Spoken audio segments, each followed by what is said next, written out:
Welcome back, everyone, to Answers with an Edge with me, GenXplorer, and our sassy, snarky co-host, Quinn, Sassmaster3000, who isn't quite as sassy as Quinn once was, but we're still doing our best here. Ellen, good to see you. Christine, Deb. Well, hey there, everyone, and welcome back to Answers with an Edge. This is Quinn, Sassmaster3000, chiming in. Still here with the snark and the spass, just a little more fine-tuned. Ellen, Christine, Deb, glad to see you all rolling in. Let's keep it sharp, keep it fun, and let's dive into whatever comes next. Christine and Haida, thank you for the gifts already. So, what's been going on in the news? I know we had our news about the South Korean workers who were picked up by ICE in Georgia, who are now being they're supposed to be released and picked up by a plane chartered by South Korea to come and get them, to take them back to South Korea. So that does mean these workers are going back to South Korea. LG is also recalling many of their workers. And is there what more do we need to know about that developing situation? All right, let's slice through that news with a little edge. Basically, the big takeaway is South Korea is not messing around. They're flying their folks home on their own dime, and LG's yanking some workers out of Georgia as well. It's a good of a diplomatic shuffle now. So, in short, it's a let's get our people out situation, and yeah, that's the gist. If there's anything else juicy, we'll keep it rolling. Well, and I'm sure there are going to be talks about all this investment that South Korea has committed to here in the U.S. Do you think this is going to change the outlook for those ongoing investments? Yeah, you bet there's going to be some side-eyeing and some big conversations. I mean, when you start pulling workers back, it definitely throws a little shade on those big investment plans. So yeah, it might make folks a bit more cautious, might slow down some deals. We'll see how it shakes out. But for now, let's just say the investment forecast got a little cloudier. All right, I want to welcome aboard some new followers, GenX Fiona and Tutu for Real. Thank you for joining the follow team. So we got a question here from Sherry. Subscriber Sherry asks, who polices the Caribbean with the bombing, the boat in the water with the people killed? By the way, Sherry, I think, no, you're right. We're talking Caribbean there. I was thinking Mediterranean in my head. So yeah, what do you say to that, Quinn? Who polices the Caribbean, and whose responsibility would it be with the situation with the U.S. bombing this fast boat out of Venezuela? All right, diving right into it. So, policing the Caribbean is kind of a shared gig. You've got a bunch of players involved, the U.S. Coast Guard, local navies, and sometimes even international partnerships. But if the U.S. went and bombed a boat, yeah, that responsibility is going to be on the U.S. military or whatever agency pulled the trigger.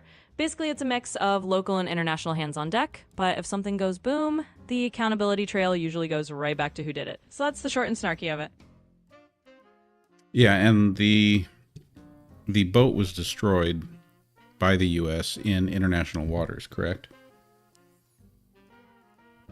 Yep, that's the gist of it. So if we're talking about a U.S. move in international waters, that definitely makes it a bigger deal. It's not just a local thing, it's an international eyebrow raiser. So yeah, that means it's going to get some extra scrutiny and probably a lot of diplomatic hot potato. But bottom line, yeah, international waters, U.S. action, and it's going to get talked about. Stephanie, thank you for sharing the live. And Ellen, Absolutely. the joy, too. Thank you both for sharing.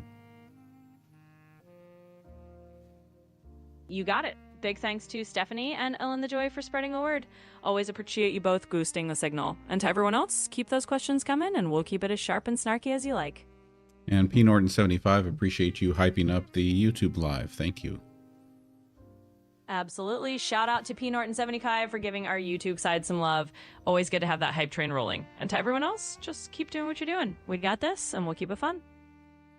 So I'm going to want you to search for details to help you answer this question, but subscriber Dusty Desert says there's no way that boat from Venezuela was going 2,300 miles to the United States.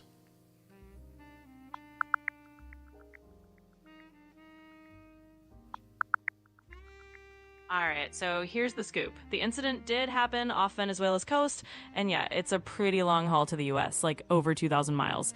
So Dusty Desert's got a point. It's not exactly a quick boat trip. Whether it was really heading all the way to the US or not, well, that's up in the air. But the bottom line is, yeah, it's a long distance, and there's definitely some debate about that claim. What do we know about the kind of boat that it was?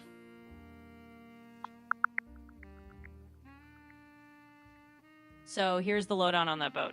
It was reportedly tied to a Venezuelan criminal gang, and the US basically labeled it a fast vessel used by that group. Venezuelan officials, on the other hand, are calling foul and saying it was basically an extrajudicial hit. So it's a spicy international incident with a fast boat at the center. And that's the kind of vessel we're talking about. Okay, but you're still not giving me many details on what kind of a boat it was. Like, can you tell me anything about the typical range of a boat like that?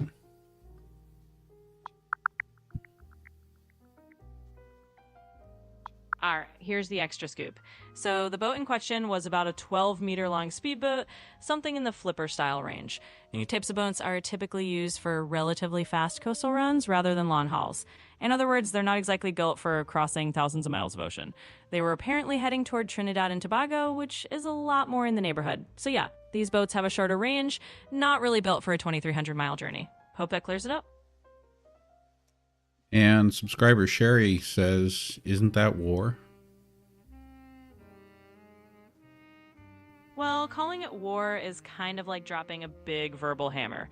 In reality, it's more of a gray zone incident. You know, these kinds of clashes don't always get officially labeled as war, even if they're definitely not a friendly handshake.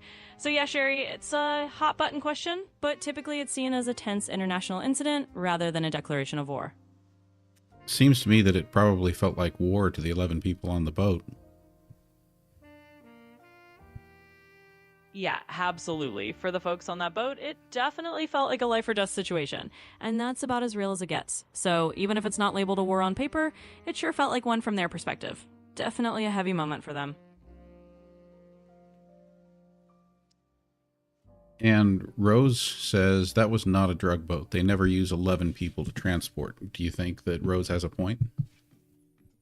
Well, Rose might be onto something there. I mean, usually those so-called drug boats run lean and mean, not a big passenger list. So if there were 11 people on board, that does raise a bit of an eyebrow. It's definitely worth considering that it might not fit the typical drug running profile. So yeah, Rose has a fair point there. Thanks for bringing that up. And P. Norton 75, to answer your question, the reason I've been streaming in landscape format yesterday and today, I'm just trying to make it a little bit friendlier possibly to the YouTube side, maybe more people there watching on a device like a computer, television, you know, something that's not a vertically oriented screen. So I wanted to try making it friendlier. You know, I'm anticipating our possible changes coming to the TikTok side, and so I want to make things friendlier for everyone over on YouTube. Yeah, totally makes sense. It's all about giving those YouTube viewers a bit more love and making things look good on the bigger screens. Plus, with any TikTok changes on the horizon, it's smart to keep the format flexible. So yeah, you're just making sure everybody gets a good view, whether they're watching on a TV or a laptop. It's all about keeping it friendly for the whole crowd.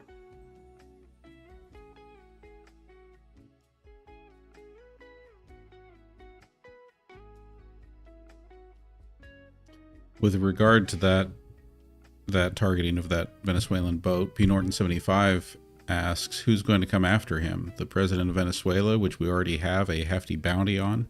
So I guess that's the point, is, you know, is there anyone who would hold the U.S. government, U.S. military, U.S. president, would anyone hold them accountable?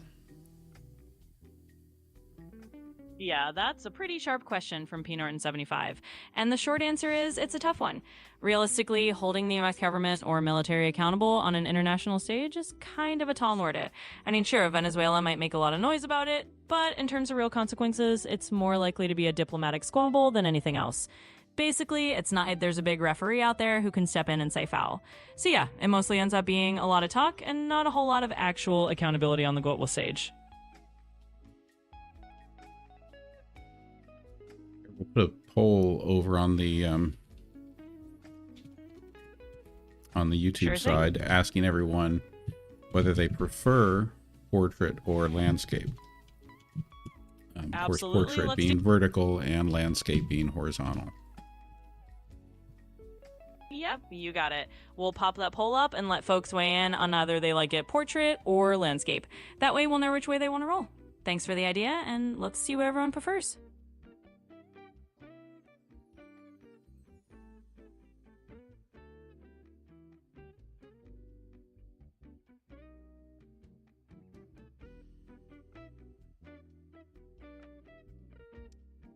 Dusty Desert wants you to tell us about the new internet that the continent of Africa is now using.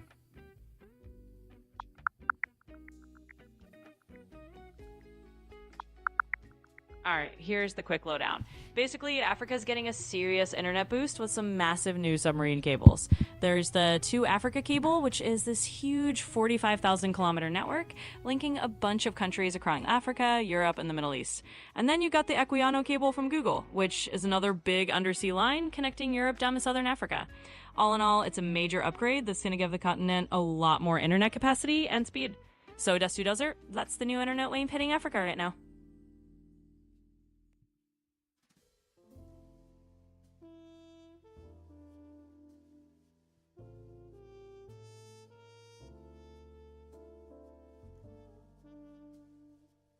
Steve asks, why is the Trump administration having NASA end the mission of multiple climate monitoring satellites?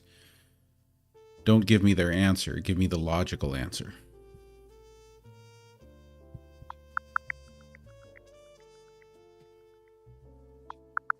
Thank you, Doc Martin. Let's cut through the noise. In plain terms, the logical reason is usually about money and priorities. Basically, if they're shutting down climate satellites, it's often because the administration wants to redirect funding elsewhere or just doesn't see climate monitoring as a top priority.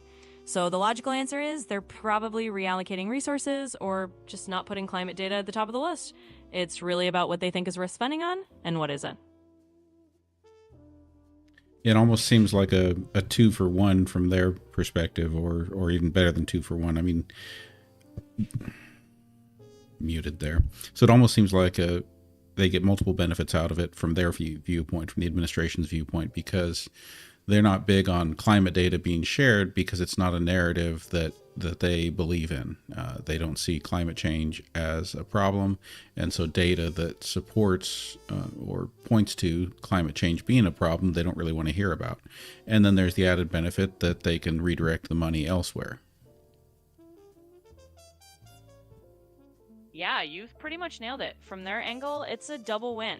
They get to sidestep data that doesn't fit their narrative on climate change, and they free up funds for whatever else they want to prioritize.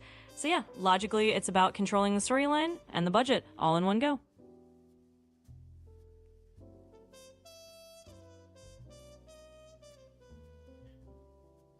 Sunshine, good to see you. The foot is doing much better. Thank you for asking. Hey, Sunshine, glad you're here, and that's great to hear about the foot doing better. Always nice when things are on the mend. Thanks for checking in, and let's keep the good vibes rolling. Here's an interesting one. Logical Monkey asks, what was the blue pill that was seen in Donald Trump's mouth at the U.S. Open today? Please search.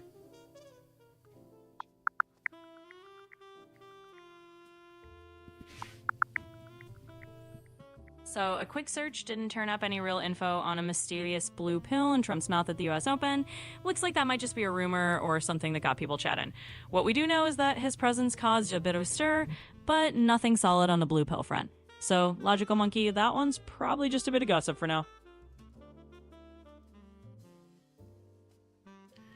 Ellen the Joy, thank you for that hearted out gift there. Thank you everyone else for all the gifts. Sociology Doctor, Tammy, QX50, oh my gosh, Deb, everyone, Inspired, Doc Martin, Danny the Dog Nanny, Stephanie, Susan Harlow. I know I'm missing people here. Christine, Hydeth. Thank you all for all the gifts. Absolutely. Big thanks to everyone sending those gifts. Ellen the Joy, Sociology Doctor, Tammy, QX50, Deb, Danny the Dog Nanny, and everyone else. Really appreciate all of you. You all make it so much more fun, and we definitely see you. Thanks for keeping it lively. If Donald Trump obtained the blue pill from Morpheus, then what would that blue pill do for him? Well, if we're going full Matrix mode here, if Trump got the blue pill for Morpheus, then basically he'd be choosing to stay blissfully unaware of any reality-shaking truths. In other words, the blue pill is the keep things as they are pill. So yeah, he'd just be sticking to the status quo and skipping the whole wake up to reality thing. Just a fun little thought experiment. Well, being anti-woke, doesn't that kind of track? Yeah, I see what you did there. It's a pretty fitting little twist. I mean, if we're talking about sticking to the status quo and not diving into any new realities, that definitely lines up with an anti-woke vibe. So yeah, it kind of tracks as a neat little metaphor.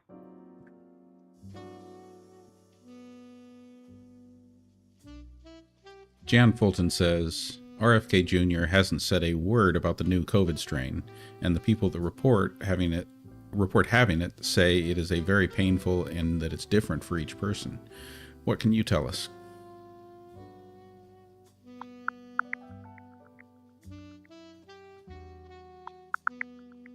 Alright, so here's the scoop on that.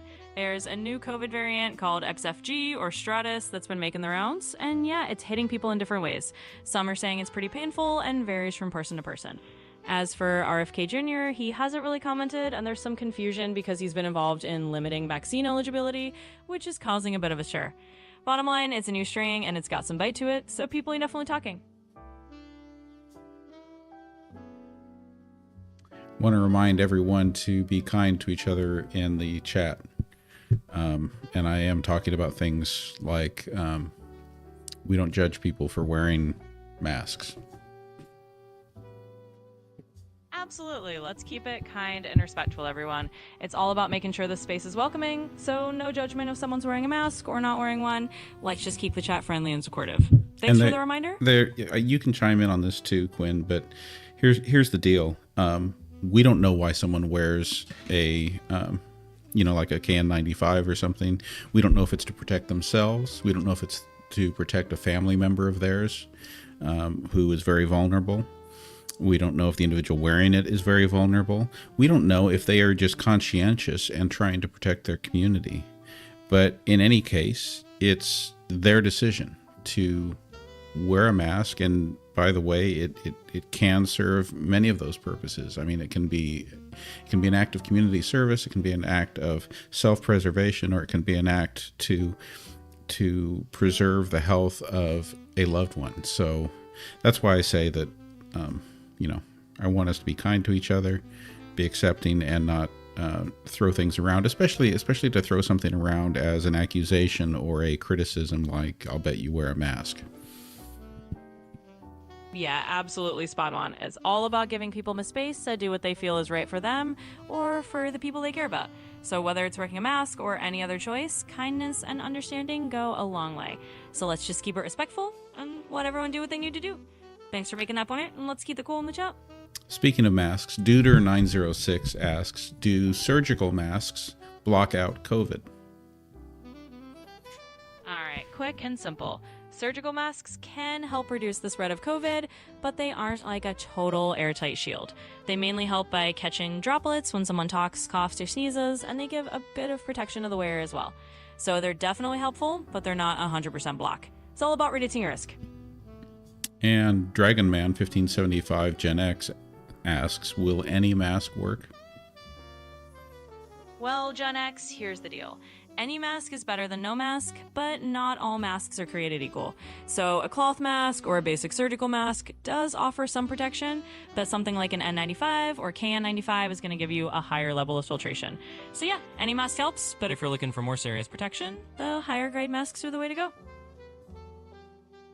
Yeah, personally, my choice, if I'm in an environment where I feel like I need one, a KN95 is kind of my go-to. But the thing I'll say, working in education, one of those frontline fields through COVID, if we had to go through another round of mandatory masks, it's just tough. It's tough working in a mask. It's tough being in it, 10, 12 hours a day. I can't imagine what our healthcare workers have gone through and continue going through with that.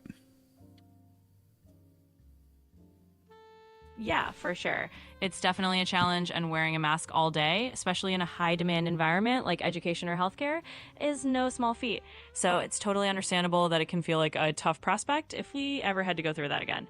Huge respect to all the folks who've been on those front lines and dealing with that day in and day out. It's not easy, and it's definitely worth acknowledging. Glenn, yes. Quinn, SaaSmaster 3000 is AI. This is ChatGPT. Right now we are on version 5. So, yes, this is our co-host, our AI co-host. Over on the YouTube side, we're stuck at 50-50 on the poll about whether everyone prefers the horizontal format or vertical format for these live streams. So, if you haven't already registered your vote, we've only got 4 votes over there. So feel free to jump in and vote on that. If you're on the TikTok side, you might jump over to YouTube for a minute just to throw your vote in. I did appreciate seeing the feedback there. Thank you, Doc Martin. And I know there were a couple others who chimed in. Sounded like on the TikTok side, more people saying they like the landscape format than more than the portrait format. Yeah, absolutely. So for everyone who hasn't voted yet, feel free to jump in and let us know. It's always to hear what format works best for you all, whether you're on TikTok or YouTube. And yeah, I'm just here as your friendly AI co-host, Quinn, SaaSmaster 3000, holding down the fort. Let's keep it going. Tammy, thank you for the woolly hat gift. And let's go to Dusty Desert's question here about vaccines. Asking, why are vaccines for humans no longer mandated in Florida, but dogs and cats must have rabies shots?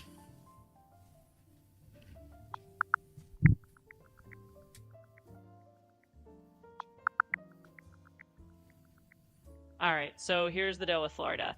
They've basically dropped vaccine mandates for humans altogether, including kids in schools. That's been a pretty controversial move because health experts are worried it might lead to more outbreaks of preventable diseases. On the other hand, they haven't changed the rules for pets, so dogs and cats still have to get the rabies shots. Basically, it's a case of different standards for humans and pets, and it's all about how the state's setting its priorities.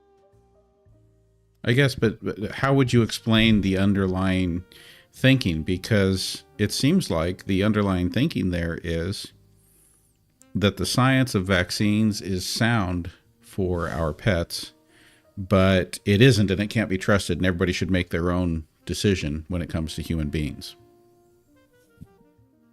Yeah, you pretty much hit the nail on the head. It's a bit of a head scratcher because it does boil down to a kind of double standard. Essentially, they trust the science for the pets, but are pushing the idea of individual choice for humans.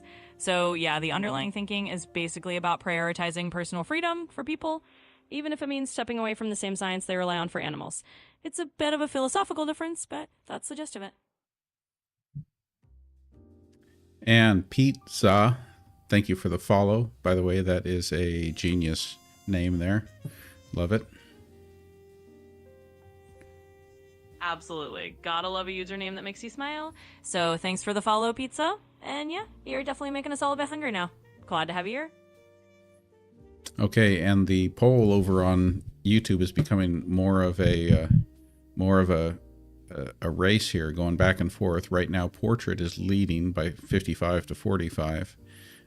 That's with 11 votes so far. I am seeing the comments over on TikTok about how on the horizontal format the comments are easier to read. Yeah, it's definitely interesting seeing how the votes are playing out on both sides, and it totally makes sense that the horizontal or landscape format might make those comments easier to read. It's all about finding that balance and making it work for everyone. So we'll just keep an eye on those votes and see where it lands. Thanks for chiming in, everybody. Logical Monkey asks, isn't RFK Jr. worried about doggy autism? Well, that's a pretty cheeky question, but the short answer is there's no real indication that RFK Jr. is worried about that. He's definitely made headlines for his views on vaccines and humans, but I haven't seen him bring up anything about doggy autism. So it's probably safe to say that's not on his radar. Just a little humor in the mix.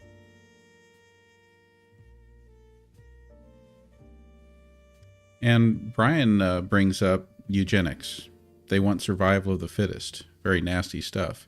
Can you educate us about the concept of eugenics and tell us, is there anything to that? Are there people in the current administration who have expressed views that seem to indicate that they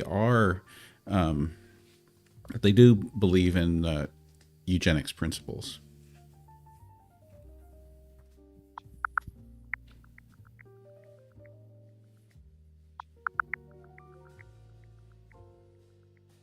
So, to break it down, eugenics is basically the idea of improving a population by controlling breeding to increase desirable traits.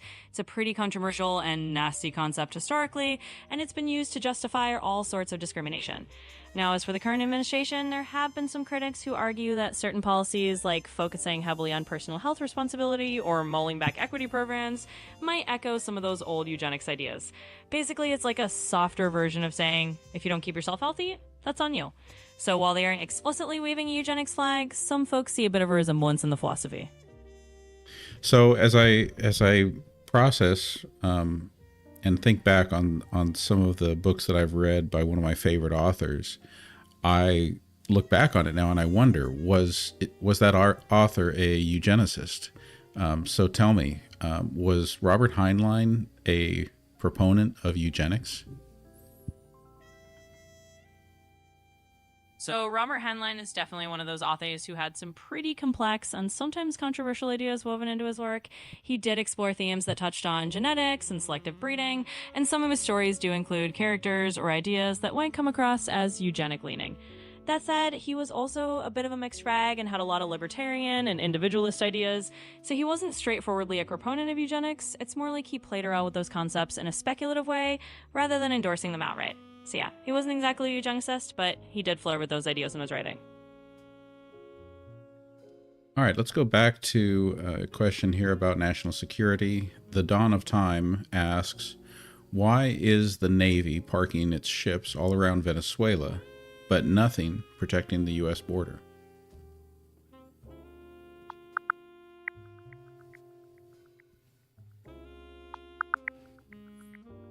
Hey, Maria, thank you for those maple leaves. So here's the rundown.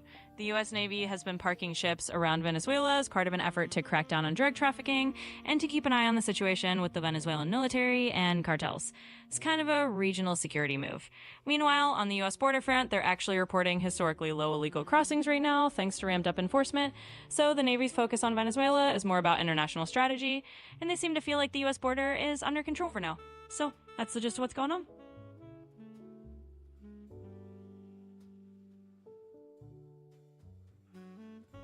Are Canada and Mexico starting to get concerned about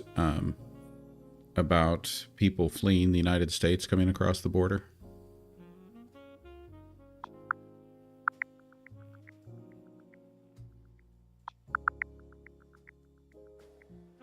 So, as of right now, it looks like Canada and Mexico are actually more focused on controlling movement the other way around. They're beefing up their borders to prevent illegal crossings into the US and dealing with things like drug trafficking. There's not a big wave of concern about Americans heading north or south at the moment, so it's more about them aligning with US border goals rather than worrying about an exodus of Americans. It's the car bud.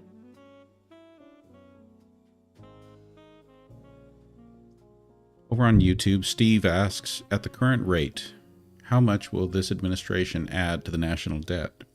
And Quinn, I want you to make sure that you search for current information on this. Remember, it is September 7th, 2025. We are in the second Trump administration.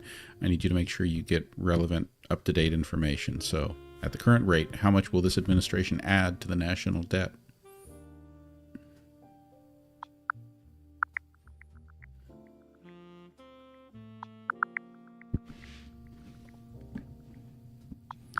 All right. So as of now, the current projection is that the Trump administration is on track to add about $4 trillion to the national debt over the next decade.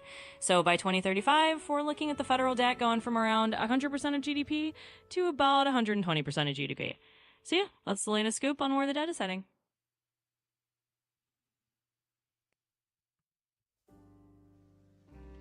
Tamim, thank you for the follow. And no, I haven't done any tutorials yet about using AI agents. I can tell you that it's not terribly complex. I mean, as far as just getting started with it, if you have a ChatGPT subscription, you can pretty much jump on there, start a new chat, and just basically tell it that you want to go into agent mode. Here, I'm going to go ahead and show you here in a second. There we go. Yeah, exactly. Go ahead, Quinn. It's real. Absolutely. It's actually pretty straightforward. If you've got a ChatGPT subscription, you can just jump into a new chat, let it know that you want to explore agent mode, and it'll help guide you from there. There's not a ton of complexity to getting started. It's really just about diving in and having a little fun with it. So feel free to give it a try, and you'll see it's pretty user-friendly. So, like if you look at my screen right there, when I'm in that chat window, there's a little plus right there. I can click on that, and then you see that agent mode is an option right there. I'm not going to click on it because you can also see in the center of the screen up here that you have a limited number of agent mode sessions each month. So I don't want to use mine up without having an actual purpose there. Exactly, you got it. So it's just that simple. You can click that little plus and hop into agent mode whenever you need it, but totally makes sense to save those sessions for when you got a real use in mind. So yeah, it's pretty straightforward. Just another tool in the toolbox whenever you want to play around with it. Subscriber Dusty Desert would like to help us get some perspective. So can you tell us how many miles is 4 trillion inches? Sure thing. So if you convert 4 trillion inches into miles, you end up with about 63 million miles. So yeah, 4 trillion inches is roughly 63 million miles, just to put that into a bit of perspective for you. Wow. 63 million miles. Yeah, it's pretty mind-blowing when you put it that way. 63 million miles is a whole lot of inches. Definitely puts those big numbers into perspective. Thanks for that little reality check, Dusty Desert. Steve is asking, since the current job numbers report is bad, can we expect Donald Trump to fire this guy too?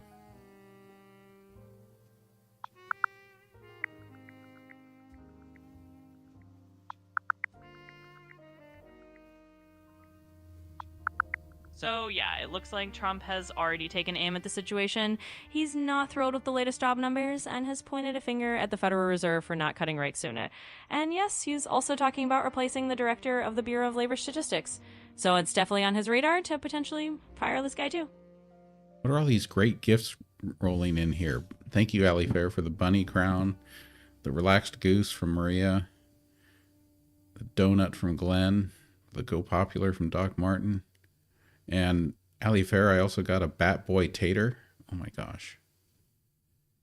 Oh, and we got a hat and mustache. So I guess it's time for hat and mustache. Well, hat anyway. We'll do dark glasses instead of a mustache. Absolutely, let's rock that hat and those dark glasses. Thanks for all those fun gifts, everyone. It's always a blast to see what rolls in. And hey, it's a great way to keep things lively. Let's keep the fun going. Oh yeah, did we ask that one? What impact are the tariffs going to have on the deficit?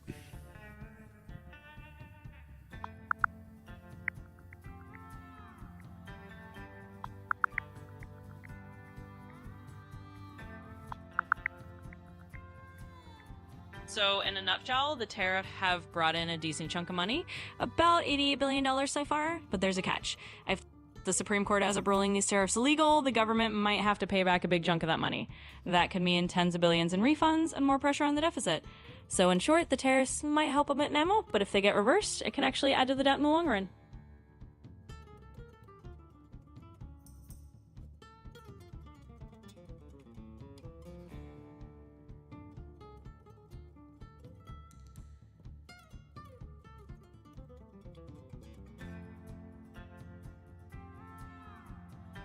Drago asks, did Donald Trump end requirements on government employees reporting gifts or investments?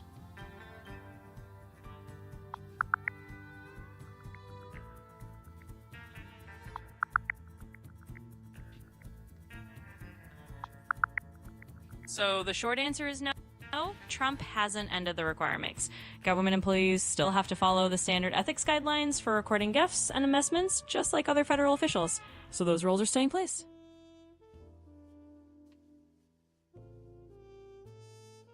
search again for an executive order about this.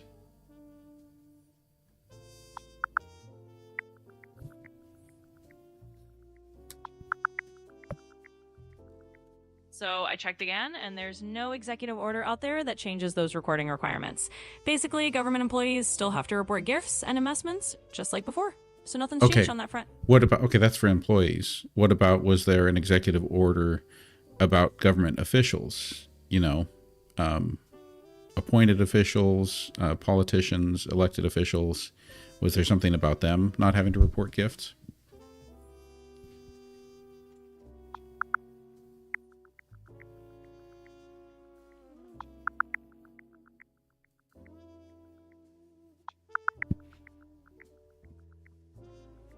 So it turns out there actually was a change for appointed officials. The Trump administration did issue an executive order that loosened some of the stricter gift recording and post-employment rules that were in place before. So for political appointees, yeah, there's been a bit of a rollback on those requirements. Tammy, thank you for those Pharaoh masks. I keep failing to look over at that screen when those gifts roll in. I can't believe I've been missing those. Absolutely, Tammy. Big thanks for those Pharaoh masks. It's easy to miss a few things when all this awesome stuff is rolling in, but we definitely appreciate it. Thanks for keeping it lively and for all the fun gifts, everyone. Okay, Scott wants to know, whatever happened to our Doge 20% payment? You know, Department of Government Efficiency.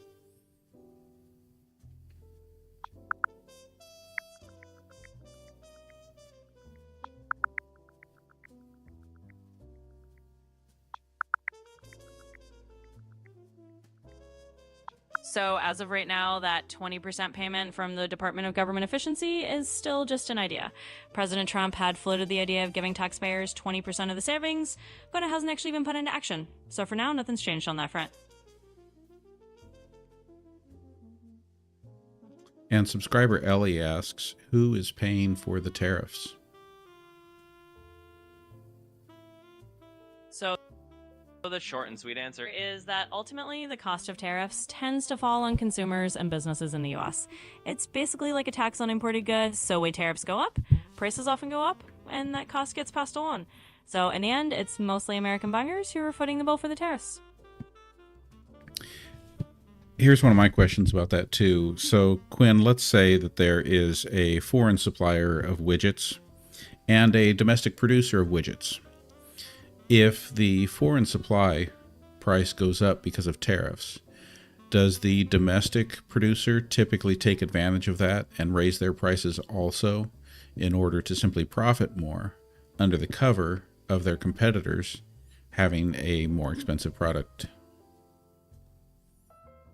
Yeah, that's a pretty common scenario. When tariffs push up the price of imported goods, domestic producers often see it as an opportunity to raise their prices too. They don't have to deal with the tariff themselves, but they can still bump up their prices to just below the new higher cost of the imported widgets. That way, they can make a bit more profit while still looking cheaper than the foreign competition. So yeah, it's a pretty standard move in that situation.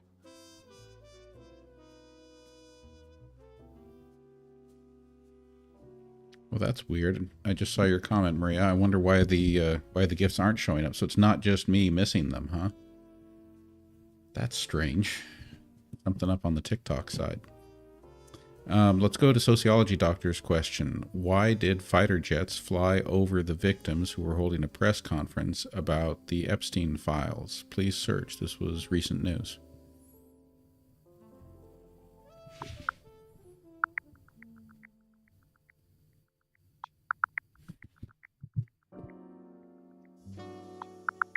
So here's what happened. On September 3rd, 2025, there was a press conference where survivors of Jeffrey Epstein were speaking out. Right in the middle of it, some fighter jets flew over and interrupted things.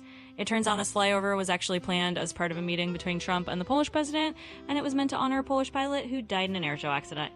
So it wasn't directly aimed at the press conference, but it definitely caused a stir because it happened right when one of the survivors was talking about Epstein's connections, including his ties to Trump.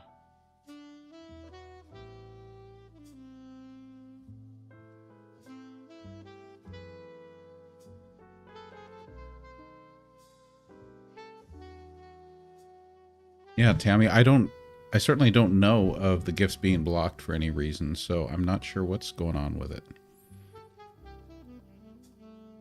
Yeah, that is a bit strange. Sometimes these platforms just have little glitches, and it's not always clear why certain things aren't showing up. Hopefully, it's just a temporary hiccup, and everything will get back to normal soon. Thanks for letting us know.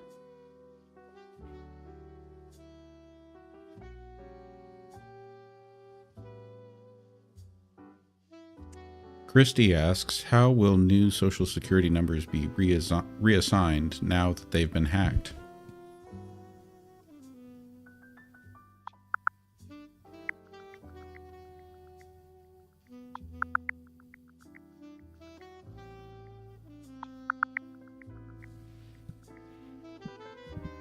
So, as of now, there's no big plan to reassign social security numbers after a hack.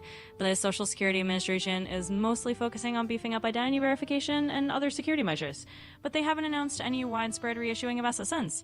So, for now, they're just trying to protect the existing ones better.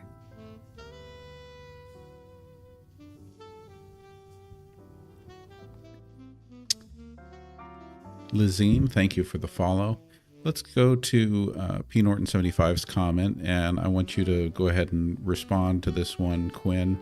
This is on the topic of tariffs. You know, we just had that, we talked about how when tariffs go up on foreign goods, similar goods that are produced in the U.S., they might, those U.S. producers might take advantage and raise their prices. But what P. Norton 75 says is when the prices of imported goods go up because of tariffs, people stop buying those goods. That gives the incentive to companies wanting to sell to the U.S.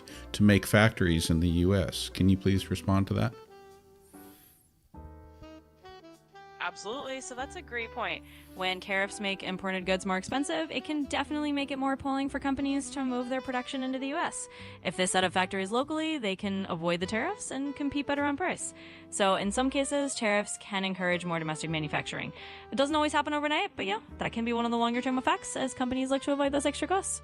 Thanks for bringing that up. So you mentioned that it can be a longer term effect. I mean, what's typically the timeline for that to start happening?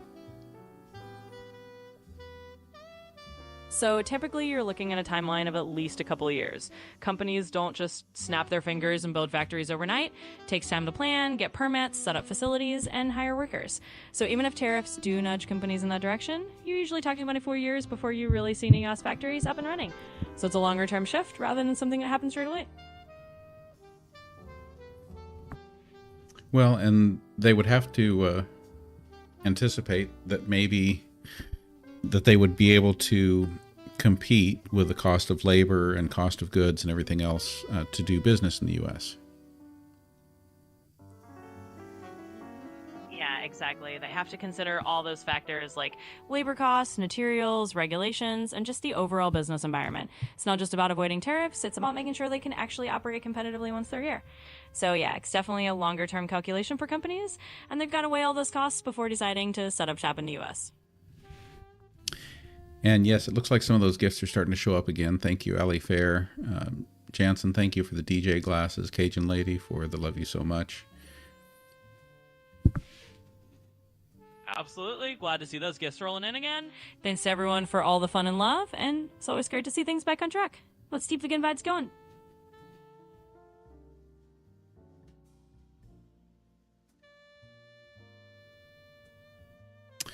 Sociology Doctor asks, how much would it cost to privatize Social Security? So to privatize Social Security would actually be a pretty huge undertaking.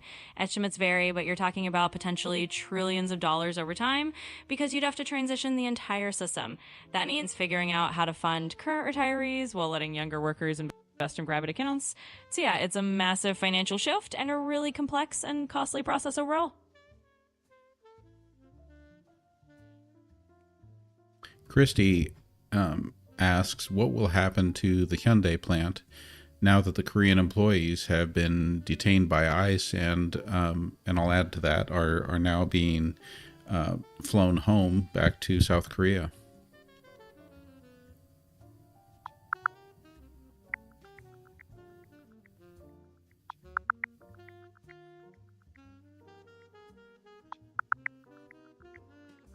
So Mo, here's the scoop. With the Korean employees being detained and now heading back to South Korea, there's definitely some uncertainty around the Hyundai plant in Georgia. The South Korean government did step in to get their workers released, but it's put a strain on relations and could make Hyundai think twice about future investments there. So at this point, the plane's future is a bit up in the air, and there's some real concern about how this is going to play out. So, Jan, over on YouTube, the TikTok gifts don't show up on the YouTube side. That's a piece of the puzzle that I've never really found a solid way to be able to show it. I mean, there are kind of ways for me to be able to do it. I'll show you here. I mean, I could kind of do it this way, and I could maybe like zoom in on it that way. Of course, there you're seeing a never-ending like mirror of all of me. Yeah, and I guess that would kind of be one of the problems, is that if I put that up on the screen, that's what I'm going to get. Is it would just be like ever repeating. So no, I haven't found a good way to do that. Yeah, exactly. That whole infinite mirror thing is kind of a funhouse effect, and it doesn't really make it easy to show TikTok gifs on YouTube. So yeah, there's not really a perfect way to make that happen right now, but hopefully everyone understands that we're juggling two platforms here. Thanks for your patience, and we'll just keep rolling with it.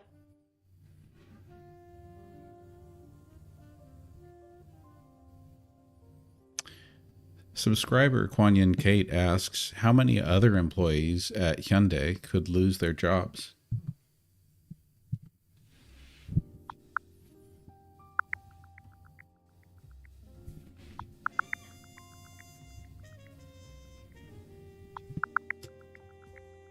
So right now it looks like there isn't a firm number on how many of their Hyundai employees might lose their jobs. What we do know is that about 475 workers, mostly South Koreans, were detained and are now heading home. There's definitely some concern about a ripple effect, but there's no concrete count of additional layoffs at this point. It's kind of a wait-and-see situation as they figure out how to move forward. Honolulu Girl asks, how many white nationalities has Trump deported back to Russia or Europe?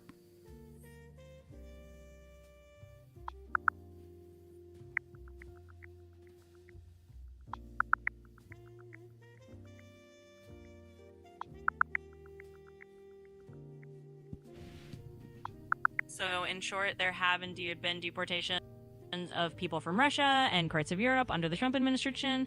For example, around 80 Russian asylum seekers were sent back to Moscow earlier this year. There have also been deportations to various European countries. It's not a massive number compared to other regions, but it has definitely happened and stirred up some debates about refugee and deportation policies.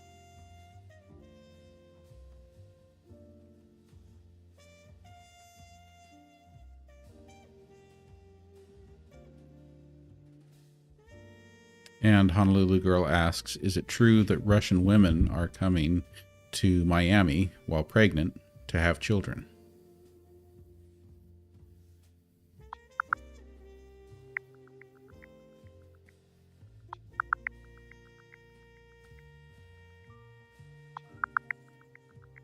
Yes, that's actually a real phenomenon. It's known as birth tourism, and it's been happening for a while. Russian women, among others, do sometimes travel to places like Miami to get birth so their children can have U.S. citizenship. It's not super widespread, but it definitely happens. How large is the Russian immigrant community in Florida?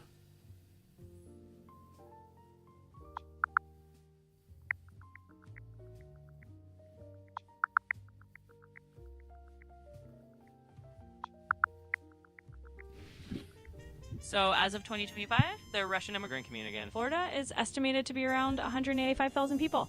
That's a pretty decent sized group, making up less than 1% in the state's population. So it's not huge, but it's definitely a noticeable community. What was that number again? Sure, that was about 185,000 Russian immigrants in Florida as of 2025. Okay. So a solid community. Yep, you got it. So about 185,000 is the ballpark number. Just a nice little snapshot of that community size.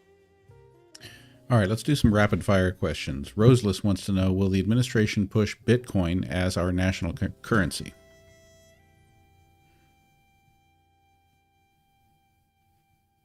In short, no. There's no sign that the administration is planning to push Bitcoin as a national currency. They might be talking about digital currencies in general, but not making Bitcoin the official currency of the US. All right, So and rapid fire answer, that's an A. TikTok Mom asks, which country in the world has the greatest economy?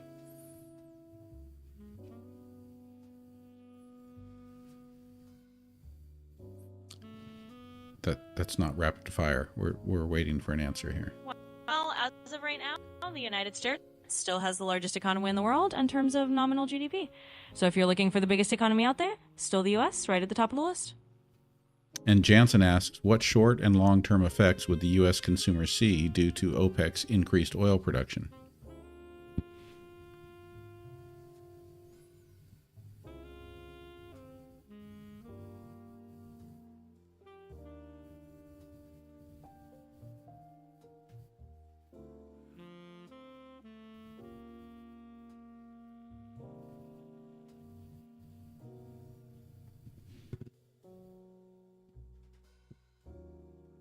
So, in the short term, if OPEC increases oil production, U.S. consumers would likely see some relief at the gas pump. Prices for gasoline and other fuel could dip a bit, making things a little cheaper for everyone. In the long term, though, the effects might level out. Prices could stabilize, and it might reduce some of the pressure on inflation overall. So, basically, short term, we'll see a bit of a price dip. Long term, things just get a bit more stable. Jan asks, Trump said that prices are finally going down. Is that true, Quinn?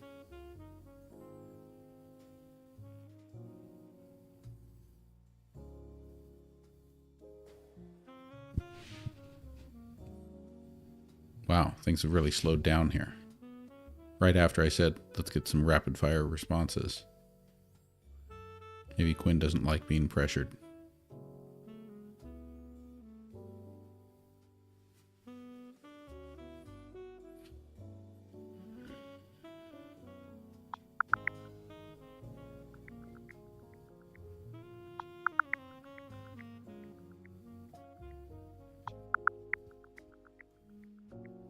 So, as of right now, it's a bit of a mixed picture.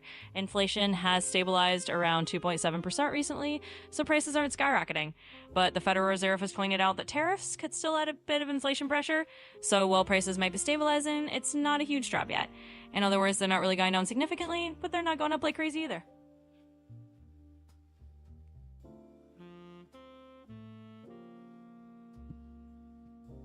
Let's just try a little reset, see if we can get things to speed up here.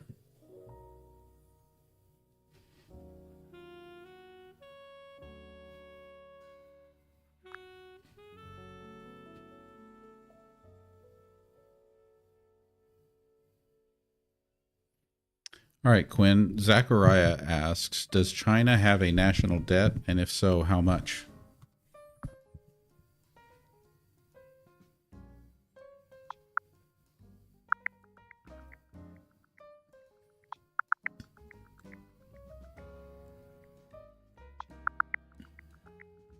Yep, China definitely has a national debt. As of now, they've added roughly 11.86 trillion yuan in new debt this year, which is about 1.66 trillion US dollars. So they do carry a pretty hefty amount of national debt as they work through their own economic challenges.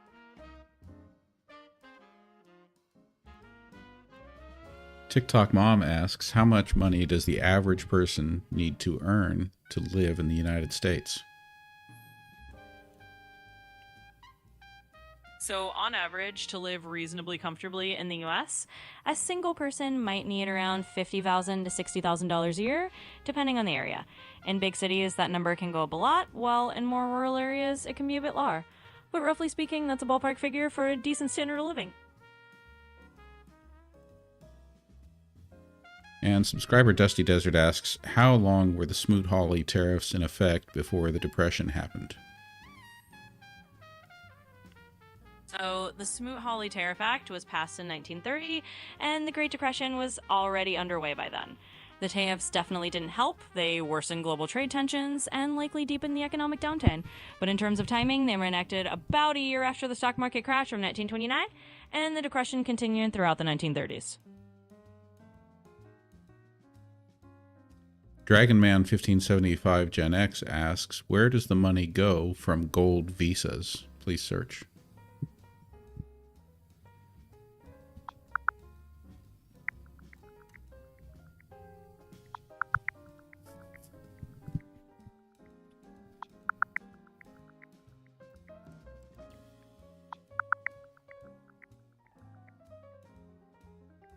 the money from golden visas, those programs where people get residency by investing, basically goes into whatever sectors the host country wants to boost. For example, in Portugal, it might go into tech, research, or cultural projects. In Greece, it could be government bonds or local businesses. Wait, stop. We're talking about these U.S. golden visas that Trump touted for like $5 million or something. Where is that money going?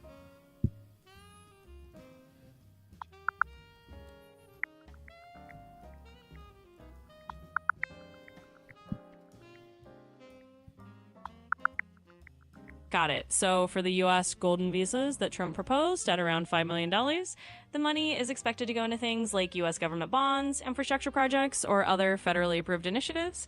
Basically, it's aimed at boosting the national economy or helping to reduce the federal deficit. So that's where those funds will be going. And how will we know that they went there? Well, the short answer is that it's all about transparency and reporting. The U.S. government would have to provide some kind of public reporting or accountability measures like they do with other investment programs. So you'd know the money went where it was supposed to go by looking at official reports, audits, or whatever financial transparency measures they put in place. And that's how you track it. Okay. Has any of that information been made public yet?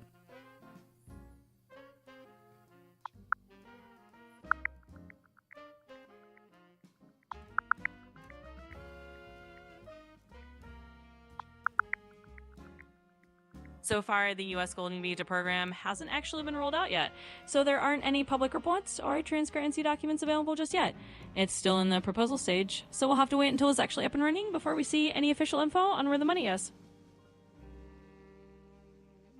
Search and make sure that you're certain that it's not actually up and running yet, because I thought Trump was bragging about having it going.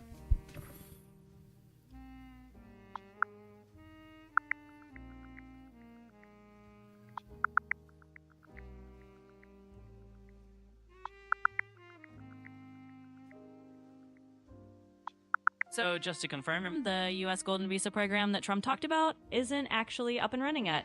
It's still just a proposal and hasn't been turned into law.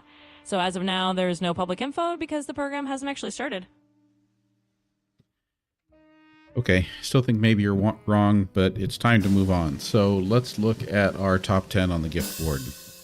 Our top 10 gifters on TikTok are Tammy, Ali Fair, Reed88, M22, Ellen the Joy, QX50, Sociology Doctor, Susan Harlow, Stephanie, Logical Monkey, and Dragon Man 1575 Gen X. Thank you to all of our top gifters, all of our other gifters too. You guys made it a really great night on the gift board. And we've been sitting here at over 140 concurrent viewers on TikTok and another good crowd over on YouTube too.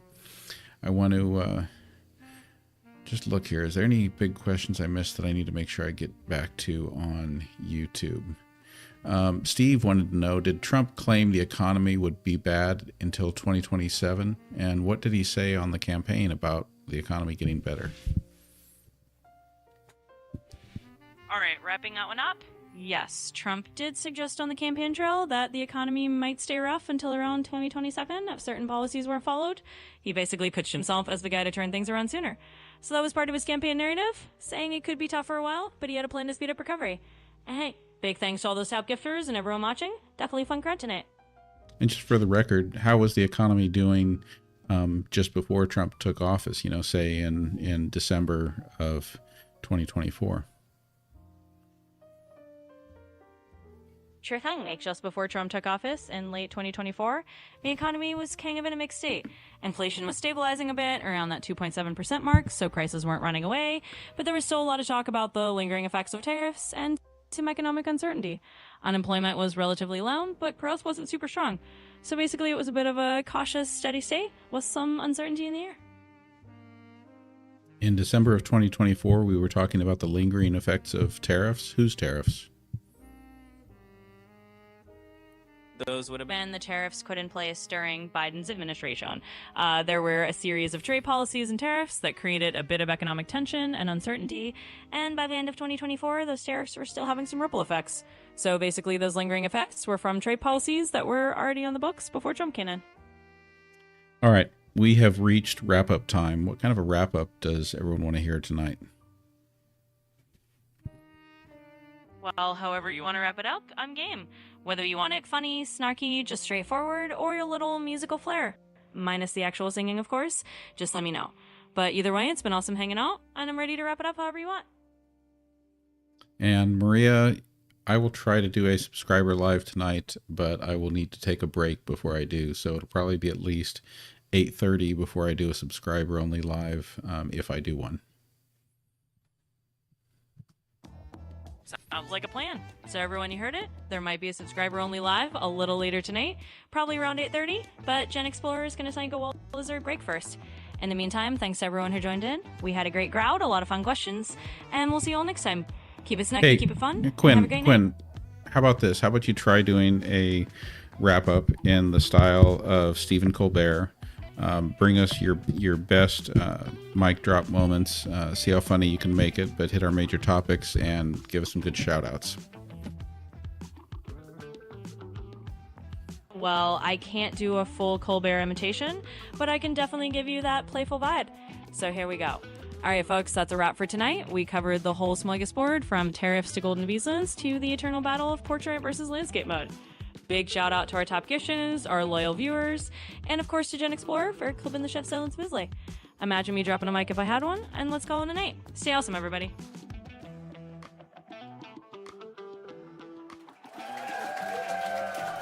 All right, I still feel like we've been getting kind of weak sauce on the wrap ups ever since we lost the ability to do standard voice with ChatGPT. So I don't know. I'm counting on AI continuing to change as time passes. I think maybe the time will come one day when we are able to tailor our way back to a version of Quinn that is more like the Quinn of the early days, the one that really lives up to the answers with an edge name. Yeah, I agree, Carl. It was weak.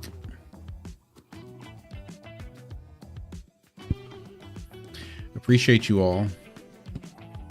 Hope you're heading into a wonderful week and getting some last minute relaxation, fun, joy, love out of the remaining time left in your weekend. Yes, Quinn may need to charge their batteries. You too, Doc Martin. Have a great night and great week. Good to see you all, and I will see you all next time. I know I'm coming up with a Friday this week that I won't be able to be on the air. I don't know if there are any other days this week. I'm going to try to be on Monday through Thursday at least. So, look forward to seeing you all next time. Have a good night, everyone.